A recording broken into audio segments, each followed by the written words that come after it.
तो जय हिंद दोस्तों, आप सब लोग कैसे हैं। आई होप कि आप सब लोग अच्छे होंगे और अपनी पढ़ाई में लगे होंगे। तो आज के वीडियो हम क्या लेकर के आए हैं, आइए हम इसको देखते हैं। ठीक है, जो कि आप सबका एग्ज़ाम नज़दीक आ गया है। ठीक है, तो आप अब एडवांस जितना मतलब आप आगे पढ़ने का कोशिश ना करें, केवल जितना आप पढ़े हैं उसी को क्या करें, आप रिवीजन करें और प्रैक्टिस करें बढ़िया से। ठीक है, तो जैसे ए नंबर यानी कि ये जो क्वेश्चन है ये हर साल पूछा जाता है।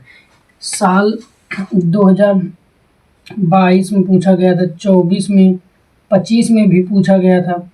तो ये सब इम्पोर्टेंट क्वेश्चन है, ये हर साल फिक्स रहते हैं। ठीक है, अगर आपको मैथ में कुछ भी अभी तक नहीं पढ़े हैं तो क्या करें, ये वाला सब क्वेश्चन करके चले जाइए, आप आराम से पास हो सकते हैं। ठीक है, मैथ में। तो आइए देखते हैं हम ये वाला क्वेश्चन। ये वाले क्वेश्चन में हमें पहला नंबर क्या लिखा है, क्या है कि सिद्ध कीजिए कि अंडर रूट 3 एक अपरिमेय संख्या है।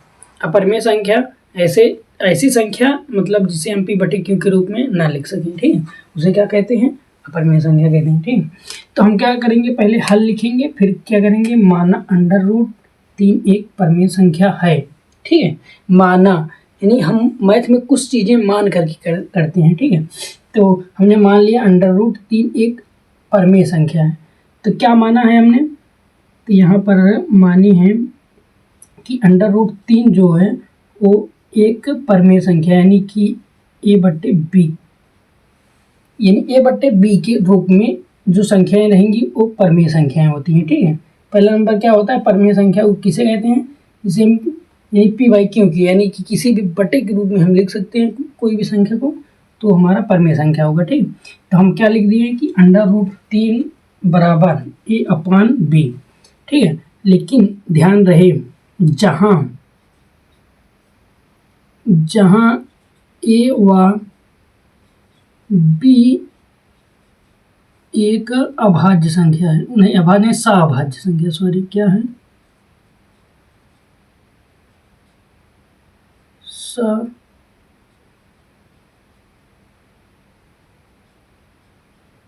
अभाज्य संख्या है। ठीक है, इतना लिखेंगे, तथा b डज नॉट इक्वल 0 हो। ठीक है, इतना यानी कि ये शर्तें आपको लिखना होगा। ठीक है, ऐसे क्वेश्चन में लिख करके ऐसे आपको बंद कर देना है। ठीक है, ये सब फिक्स पॉइंट हैं। ठीक है, इतना लिखेंगे, फिर उसके बाद हम क्या करेंगे, ए बी जो इधर है अपॉन में भाग में इधर करेंगे, किस में हो जाएगा, ये हो जाएगा अंडर रूट 3 b फिर बराबर a। तब क्या करेंगे, उधर ले चल यानी कितना हो जाएगा, ये संख्या है इतना हो जाएगा। अब हम क्या लिखेंगे यहाँ पर, दोनों पक्षों का वर्ग करने पर, दोनों पक्षों का वर्ग करने पर इतना लिखेंगे। अब इतना जब लिखेंगे तब क्या करेंगे, वर्ग करेंगे। जब इसका हम वर्ग करेंगे तो अंडर रूट 3 b का होल स्क्वायर बराबर a का स्क्वायर। जब इतना करेंगे तो ये क्या होता है, वर्ग से अंडर रूट कट जाता है। ठीक है, तो यानी वर्ग के अंडर रूट कट जाएगा, कितना बचेगा 3, और b का स्क्वायर करेंगे तो b स्क्वायर बराबर a स्क्वायर। तब क्या होगा, हम केवल b के इधर बचाएंगे, b स्क्वायर बराबर a उधर चला जाएगा, यानी a स्क्वायर अपॉन 3 इतना होगा। इतना हो गया ना, अब हम इसको क्या मान लेंगे, समीकरण फर्स्ट मान लीजिए। इतना तो हो गया ना, इतना तो आप सबको समझ में आया होगा कि क्या किए हैं, कुछ नहीं किए हैं, अंडर रूट 3 बराबर a/b यानी 1/b के रूप में हमने मान लिया, यानी परिमेय के जब मानेंगे तो उसे हम अपॉन में लिखेंगे, जहाँ a व b एक सअभाज्य संख्या है। ठीक है, तथा b डज नॉट इक्वल 0 हो। इतना करने के बाद अब हम यहाँ पे क्या लिखेंगे, यहाँ पे लिखेंगे चूँकि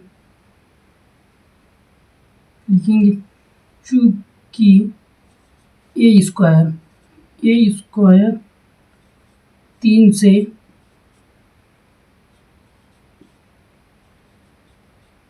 विभाज्य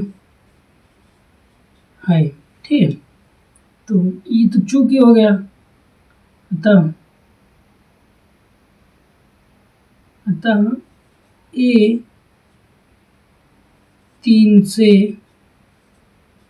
विभाज्य होगा, से विभाज्य होगा। एकदम सेम इसी तरह लिखना है, ठीक है। अगर आप इसी तरह सेम लिखेंगे कॉपी में ना, तो एग्जामिनर देखने के बाद पूरा का पूरा नंबर आपको दे देगा, ठीक है। जरूरी नहीं है कि क्वेश्चन मतलब 1 नंबर का 2 नंबर का है, बढ़ के भी आ सकता है, ठीक है। वैसे तो आता है 4-5 नंबर का आता है, ठीक है, बड़ी सवाल रहती है। तो इतना हो गया ना। तो अब हम क्या करेंगे, इतना करने के बाद अब हम यहाँ पर साइड में लिख रहे हैं, ठीक है, ऐसे करके लिखेंगे। तो अब पुनः, अच्छा ही बताइए इसको हम काहे लिए लिखे हैं ना, ये चीज़ नहीं समझ में आया होगा। ये देखिए, ये हम ए स्क्वायर 3 से विभाज्य है। अच्छा ही बताइए ए स्क्वायर इसमें क्या कहा गया है, यहाँ पर क्या बोला गया है, यहाँ पे ए स्क्वायर किससे विभाज्य हो रहा है, 3 से विभाज्य हो रहा है। तो अभी हम ऊपर माने हैं जहाँ ए व बी एक सअभाज्य संख्या है। सअभाज्य संख्या किससे कहते हैं, ऐसी संख्या जो जिसका मासा 1 हो, यानी जो एक केवल किसी संख्या से न कटे, 1 से कटे, ठीक है, मासा, ठीक है। तो जिसका यानी कि जिसका मासा 1 हो तो वो क्या होता है, एक सअभाज्य संख्या होती है। लेकिन यहाँ पर ये तो 3 से कट रही है, जब ए स्क्वायर 3 से कटेगा तो ए भी किससे, 3 से कटेगा, ठीक है, विभाज्य होगा। इसीलिए हम इस कथन को लिखेंगे यहाँ पे। फिर उसके बाद यहाँ लिखेंगे पुनः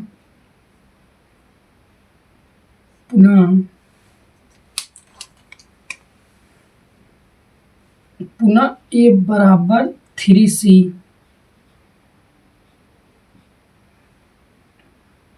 मानने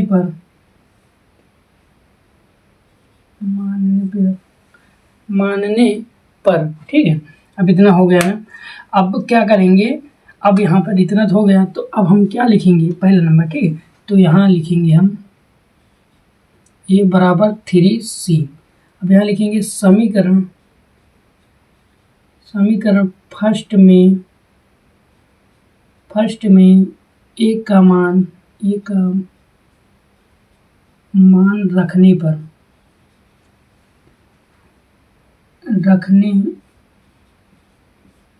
इतना लिखेंगे। इतना लिखने के बाद अब हम क्या करेंगे, जो समीकरण 1 हम लिखे थे ना, इसको हम यहाँ पर समीकरण 1 यहाँ पर माने हैं ना, तो इसको हम उठा करके कहाँ लिखेंगे, यहाँ पर लिखेंगे बी स्क्वायर बराबर ए स्क्वायर और उसके बाद अपान में 3 इतना लिखेंगे। तो अच्छा बताइए ए बराबर क्या दिया गया है, इसमें ए बराबर 3c दिया गया है। तो हम क्या करेंगे, ए बराबर 3c का स्क्वायर अपान में 3। अब क्या करेंगे हम, इसको हल हम कैसे करेंगे आगे।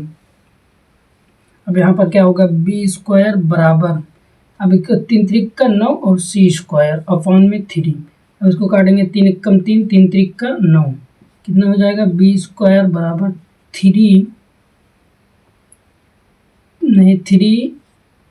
स्क्वायर, इतना बचा है ना।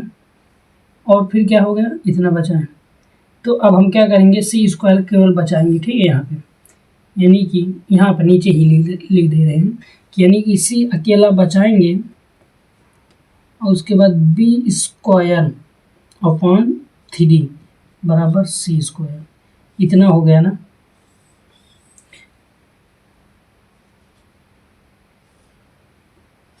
इतना अभी तक हम क्या किए थे, ए स्क्वायर हमारा 3 से डिवाइड हो रहा था, अब यहाँ पर बी स्क्वायर हमारा 3 से डिवाइड हो रहा है। अतः हम एक फिर से लिख सकते हैं, तो यहाँ चूंकि बी स्क्वायर 3 से विभाज्य है, इतना लिखेंगे। फिर उसके बाद जब बी स्क्वायर 3 से विभाज्य होगा तो अतः क्या होगा यहाँ पे, अतः अब क्या यहाँ लिखे थे, यहाँ पर क्या लिखे थे, ए स्क्वायर 3 से विभाज्य है, तो ए 3 से विभाज्य है। उसी तरह हम क्या लिखेंगे, बी, यानी कि बी जो ये बी है, बी स्क्वायर 3 से विभाज्य है ना, तो 3 से कट जा रहा है, तो हम क्या लिखेंगे, बी स्क्वायर 3 से विभाज्य है अतः b 3 से विभाज्य होगा,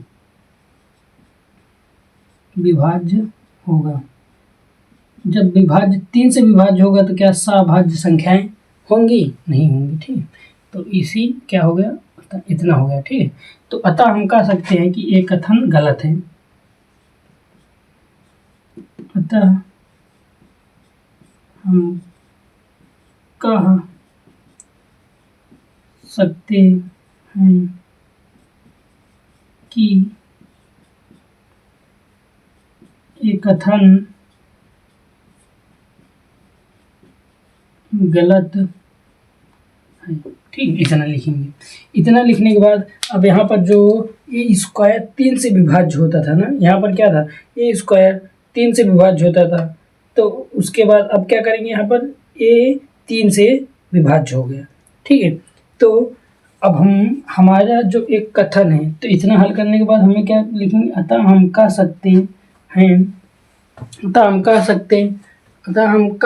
हैं कि एक कथन गलत है। ठीक है, यानी कि इसका विरोधाभास, यानी कि ये कथन हमारा जो है वो गलत हो जाएगा। ठीक है, इसीलिए ये कल्पना असत्य है। आप इसको भी लिख सकते हैं कि ये कथन असत्य है, ये कल्पना असत्य है, ये भी लिख सकते हैं, क्योंकि यहाँ विरोधाभास उत्पन्न है।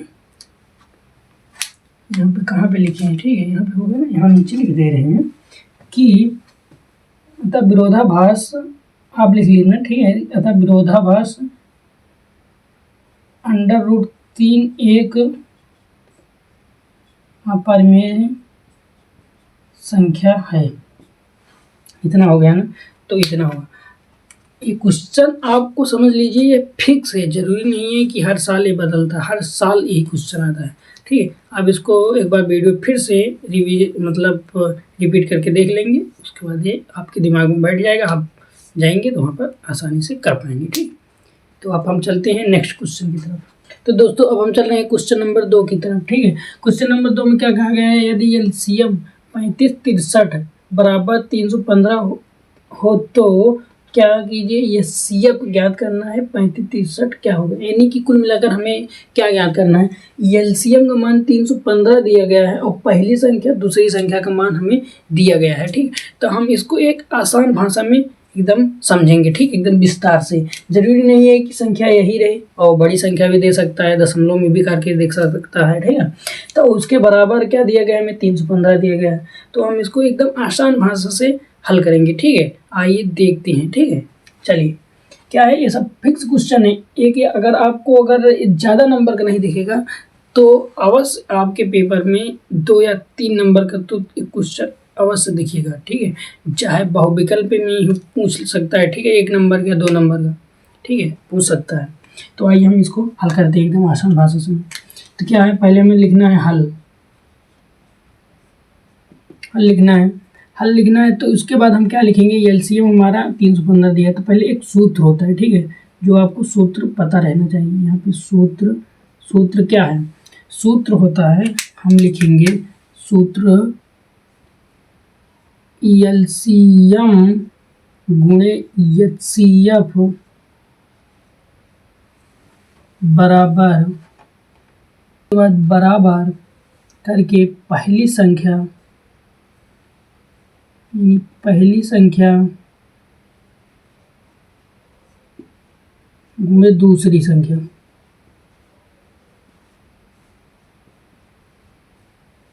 ये क्या है, हमारा एक सूत्र है। ठीक है, ये सूत्र आपको एकदम रटा होना चाहिए, ये समझ लीजिए।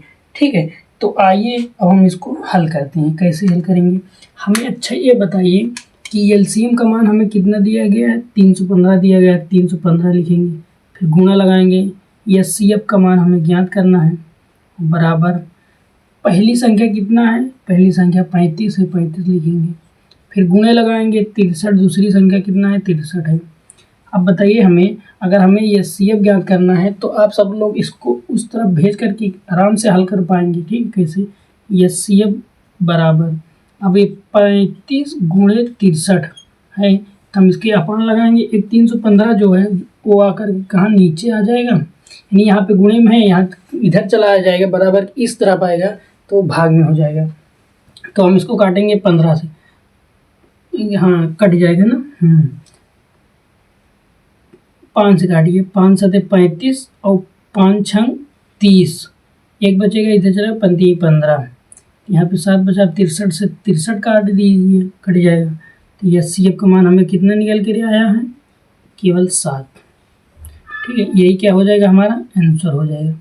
ठीक है, ये का क्या रहा, ये CF हमारा रहा। ठीक है।